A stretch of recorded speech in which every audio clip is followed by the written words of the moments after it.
नीमच के अभिवादन समारोह में हमारे बीच उपस्थित भारतीय जनता पार्टी के जिलाध्यक्ष भाई मंगल पटवा जी, आपके ही अपने इस क्षेत्र के पूर्व विधायक भाई दिलीप सिंह परिहार जी, खेल चेतना मेला समिति के अध्यक्ष भाई महेंद्र भटनागर जी, नीमच नगर के सभी विशिष्ट जन एवं विशेष रूप से आज जो अभिवादन समारोह रखा गया है,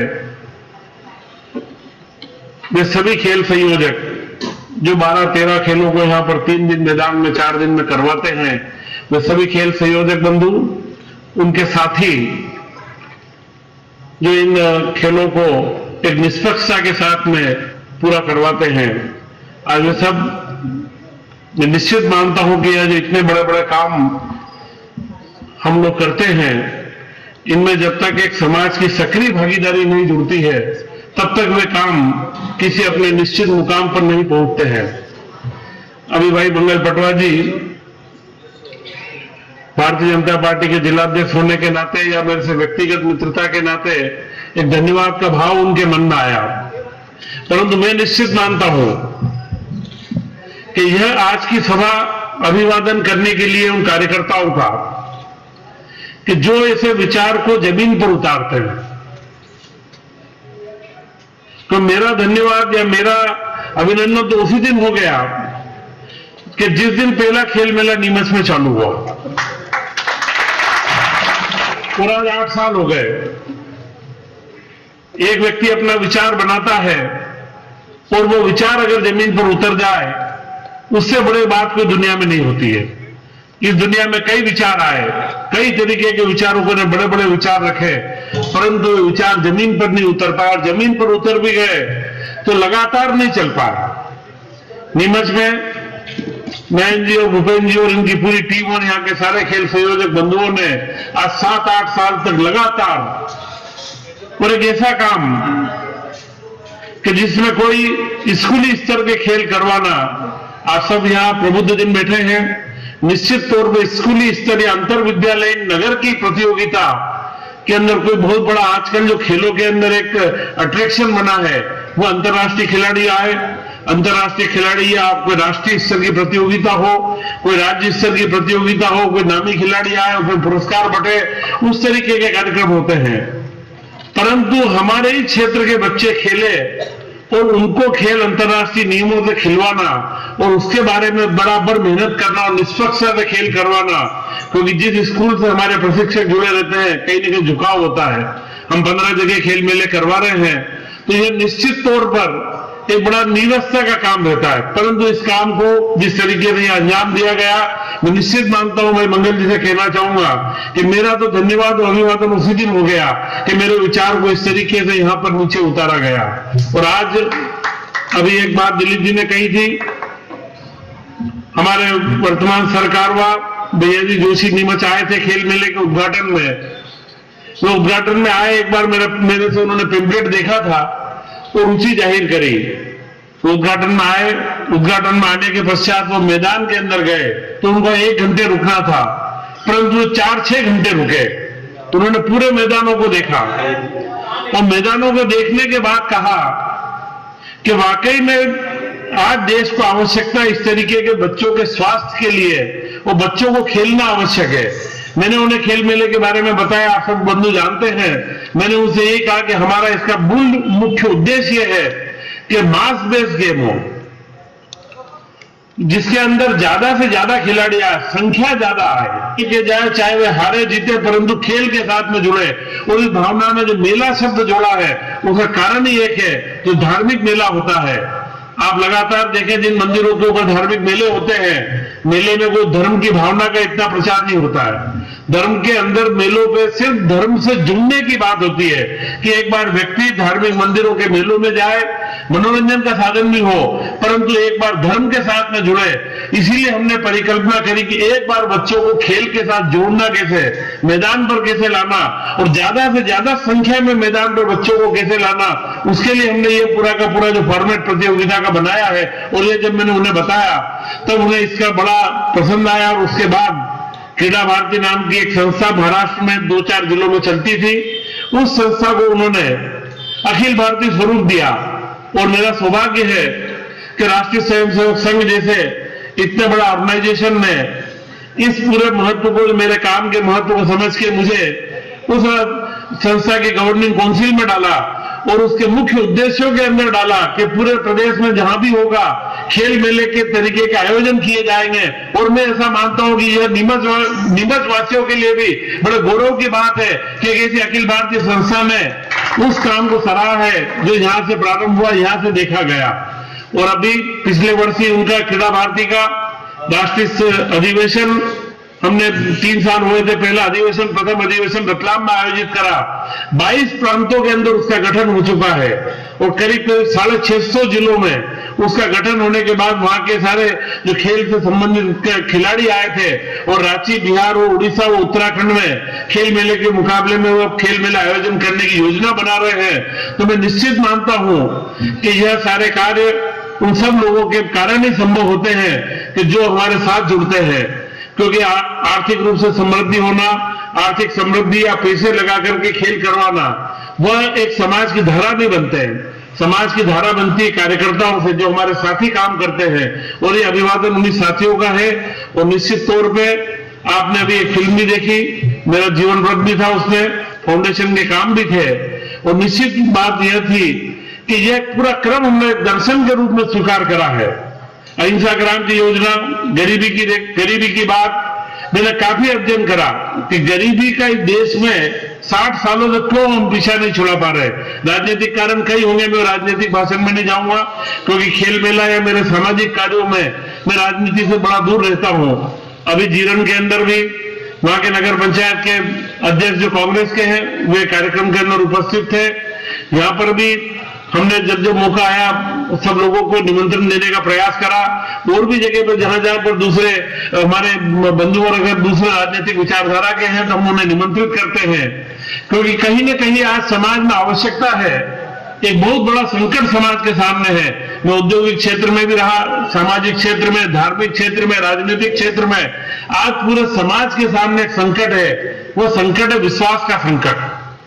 किस पर विश्वास करें, कौन से धर्माचार्य पर विश्वास करें, कौन से नेता पर विश्वास करें, कौन सा नेता हमारे समाज के लिए, हमारे लिए सोच रहा है, जनता के लिए सोच रहा है, या कौन उद्योगपति जो है, व्यापार जो करता है, उद्योग चलाता है, वो उद्योग के विकास या अपने आर्थिक विकास की सोच रहा है या देश के औद्योगिक विकास की सोच रहा है। यह विश्वास का संकट बहुत बड़ा खड़ा है, सुचिता का बहुत बड़ा संकट है। और ऐसे सारे समय में जब हम ये विचार करते हैं कि हमें किस तरीके की भावधारा के साथ में चलना, तो यह जो संकट गरीबी की जो मैं बात आपसे कर रहा था, कि गरीबी के अंदर भी जो 60 सालों के अंदर एक संकट का विषय है कि 60 सालों से गरीबी क्यों नहीं गई। मैंने अहिंसा ग्राम की परिकल्पना करी 2004 में। आचार्य महाप्रज्ञ जी एक बड़े अच्छे जैन संत हैं, बड़े ख्यातनाम जैन संत थे। उन्होंने जब वो परिकल्पना देखी और उसे शिलान्यास के लिए मैंने रतलाम आमंत्रित करा, तब उन्होंने मुझे कहा कि इस तरीके के काम आप अपने ट्रस्ट के माध्यम से अगर करेंगे तो आपने अभी यहाँ 100 गरीब परिवारों को मकान दे रहे हो, आप 1500, 1500, 5000 तक जा सकते हो, परंतु समाज की दिशा बदलने के लिए राजनीति ही माध्यम है। और राजनीति के माध्यम से अगर आप इस कार्य को करेंगे तो बड़ा फायदा, कि जो एक तकलीफ 60 सालों से देश के अंदर है।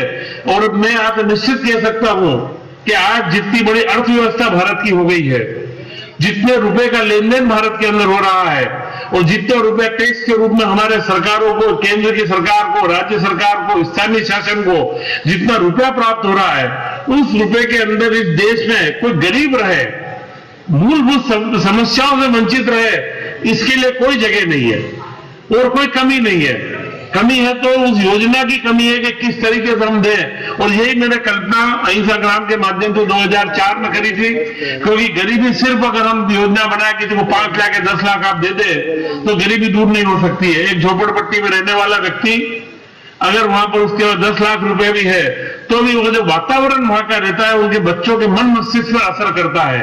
एक अच्छे समाज निर्माण में वह व्यक्ति भूमिका नहीं निभा पाता है।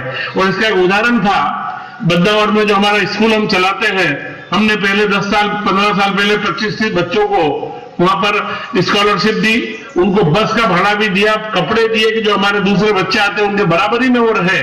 परंतु 25-30 बच्चों में 2-3 बच्चे अपवाद स्वरूप अपने को विकसित कर पाए, बाकी बच्चे विकास के क्रम में नहीं आ पाए।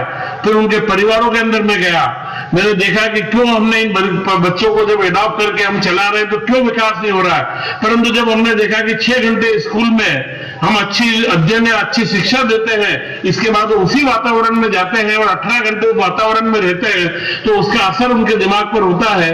और ये एक बहुत बड़ा कारण था। तब मैंने निश्चित करा कि वातावरण कैसे बदले। तो जब तक गरीबी उन्मूलन के लिए सबसे बड़ा कारण है मकान कैसे ठीक हो, रहने का वातावरण कैसे सुधरे, और रहने के वातावरण के बाद शिक्षा कैसे प्राप्त हो, और शिक्षा के बाद में खेल मेले की अवधारणा भी वही कारण है कि स्थानीय स्तर पर खेल हो, खेलों के माध्यम से एक स्वस्थ भारत का निर्माण। अभी विवेकानंद सार जयंती की चर्चा आई, सुबह दौड़ की बात आई। विवेकानंद जी पहले ऐसे संत थे जिन्होंने देश के अंदर, युवाओं के अंदर खेल की भावना को विकसित करने की बात कही। वही एक संत हुए देश के अंदर जिन्होंने उद्घोषणा करी कि मैं गीता खेलने से ज्यादा फुटबॉल के मैदान में जाना पसंद करूंगा। ऐसे जब संत हमारे देश की धरा पर हुए हैं तो निश्चित तौर पर हमें समझना चाहिए कि शिक्षा के साथ खेल के साथ उनका रहने का वातावरण, वो गरीबी की स्थितियों को बदलना बहुत आवश्यक है। यह पूरा का पूरा एक दर्शन को हमने हमारे फाउंडेशन में स्वीकार करा, और यह पूरे कार्यक्रम को हमने, चाहे खेल मेला हो, जीवन विज्ञान का कार्यक्रम, नैतिक शिक्षा का कार्यक्रम हो, शिक्षा का कार्यक्रम हो, या अहिंसा ग्राम के रूप में हमने मकानों का कार्यक्रम हो। अभी मुझे दिलीप जी कह रहे थे कि आप यहाँ नीमच में, मैंने 2 साल पहले, हमारे कई बंधु होंगे, तब मैंने कहा था कि हमारी योजना है नीमच और मंदसौर जिले में हम बनाएंगे। परंतु अभी जाकर के हमें मंदसौर में एक ऐसा स्थान प्राप्त हुआ, क्योंकि जब सरकार मकान देती है तो 1-1, 2-2 मकान एक गांव में देती है, कहीं 5 मकान दिए, कहीं 10 मकान दिए। और मेरा ऐसा निश्चित मत है कि 5 या 10 मकानों से वातावरण नहीं बदलता। गलियां वही रहती है, मोहल्ले वही रहते हैं, उसमें 5 मकान बन गए तो उससे काम नहीं होता है। अभी पहली बार एक सीतापुर रोड पे मंदसौर के पास में बिलांतरी करके जगह है, जहां पर 100 मकानों के प्लाट काट के पंचायत ने पूरा वो 100 प्लाट उन्होंने बनाए थे, तो 50 मकान वो अलाट हुए। तो हमारे फाउंडेशन ने वो कार्य को हाथ में लिया है, और वहां पर हम 50 मकान में 60 सरकार की ओर से 30,000 का उनको बैंक का लोन मिल रहा है, 30,000 सरकार का अनुदान और जमीन मिली है, और मकान की लागत 1.5 लाख रुपए है। तो हमारा फाउंडेशन 1 लाख रुपए उसमें दे रहा है। सड़क, नाली, पानी की व्यवस्था और उनके रोजगार की व्यवस्था के लिए हाल हम बनवा रहे हैं। और मैं आपसे निश्चित कहता हूं कि नीमच क्षेत्र में भी, जहां पर भी ऐसा कोई अनुकूल वातावरण मिला, क्योंकि हम जो कार्य कर रहे हैं लोक लुभावन या लोकप्रियता के लिए नहीं कर रहे हैं। यह कार्य हमारा पूरा का पूरा शुद्ध रूप से समाज में परिवर्तन, जीवन में परिवर्तन कैसे हो, वो लक्ष्य लेकर के हम काम कर रहे हैं। तो अगर यहाँ जब भी कोई मौका लगा, कोई ऐसा बड़ा अनुकूल जगह पर हमको कोई कार्य मिला, तो हमारे फाउंडेशन की ओर से हम निश्चित करेंगे। और वही बात मैं आपसे कह रहा था कि जब आचार्य महाप्रज्ञ जी ने मुझे प्रेरित करा, तब मैं राजनीति में आया। खेल मेले में भी अभी 5 सितंबर में विश्व खेल मेले का कार्यक्रम था, तो हमारे एक बंधु ने कहा कि वैसा 5-7 साल में चल रहा है, कब तक इसको चलाओगे आप। सामान्य राजनीतिक सोच ये रहती है कि राजनीति के किसी कारण से मैंने खेल को ये लेकर के पूरे क्षेत्र में चलाया है। तब मैंने उनसे कहा कि मैंने 99 में रतलाम में प्रारंभ करा, 2002 में सेलाना आदिवासी अंचल में से शुरू करा, 2004 में हमने आलोट क्षेत्र में शुरू करा, और वहां आज तक चल रहे हैं। सेलाना आदिवासी की सुरक्षित सीट है, वो पूरी झाबुआ संसदीय क्षेत्र में आती है, आलोट उज्जैन संसदीय क्षेत्र में आता है। रतलाम के अंदर सामान्य सीट है, पर मेरा कोई ऐसा राजनीतिक उस समय विचार भी नहीं था चालू करा, और हम आज तक चला रहे हैं। तो राजनीति का और इन समाज के काम का, आज इस समाज के अंदर मैंने जो आपसे कहा विश्वास का संकट है कि हर चीज में हम राजनीति या राजनीति में अर्थनीति, वो अर्थनीति में हम समाज नीति और धर्म नीति भूल जाते हैं। यह जो घालमेल मिला हुआ है, ये एक बहुत बड़े वातावरण को समझने की आवश्यकता है। और निश्चित तौर पे आज जो हमें साथी मिले, जो हमारे खेल करवाते हैं, वो एक अलग अलग विचारधाराओं के होंगे। हमारे जितने खेलों के संयोजक हैं, उनमें खेलों में जो खेल करवाने के लिए मैदान में जो लोग हमारे बंधु खड़े रहते हैं, उन जो खिलाड़ी भी आते हैं, वे ऐसे परिवारों होंगे जिनकी राजनीतिक विचारधारा अलग हो सकती है, धर्म अलग हो सकता है, परंतु खेल के अंदर या समाज के कामों के अंदर सब मिलजुल करके कार्य करते हैं। और ये हमारे लिए एक बड़ा सुकून का विषय है। और ये मेरा अभिवादन भी है कि सारे विभिन्न विचारधाराओं के लोग, विभिन्न राजनीतिक मत को रखने वाले, विभिन्न धर्मों को मानने वाले लोग खेल के माध्यम से जब एक मंच पर आकर जुटते हैं, तो निश्चित तौर पर इस तरीके की गतिविधियों से एक समाज निर्माण के अंदर हमें एक नया अवसर मिलता है। और ये फाउंडेशन के माध्यम से हम लोग जब से कार्य प्रारंभ कर रहे हैं, ये हमारे परिवार की ओर से हम करते हैं। कई बार विषय आता है कि एनजीओ के बारे में भी विश्वास का संकट इस देश में हुआ है कि एनजीओ सरकारी पैसे लेकर के आते हैं। मैं निश्चित तौर पर कहना चाहूंगा कि हमारे फाउंडेशन में मेरे परिवार के अलावा हम न तो किसी से बाहर का दान लेते हैं और न कोई शासन का इसके अंदर हम सहयोग लेते हैं, और पूरा का पूरा कार्य हम लोग करते हैं।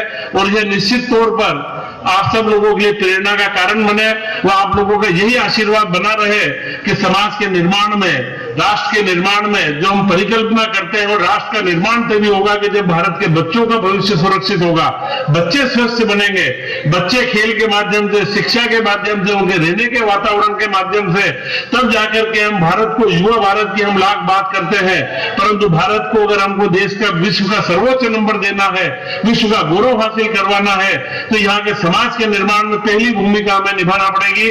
और आज इस खेल मेले के अभिवादन समारोह में मैं निश्चित तौर पे हमारे सभी साथियों को या उपस्थित बंधुओं को अपेक्षा करता हूं, शुभकामनाएं देता हूं कि ऐसे काम में आप सब लोगों ने आज उपस्थित होकर के जिस तरीके का हमारा उत्साहवर्धन करा है, निश्चित तौर पर एक नए भारत के निर्माण में आप और हम सब मिलकर के आगे बढ़ेंगे।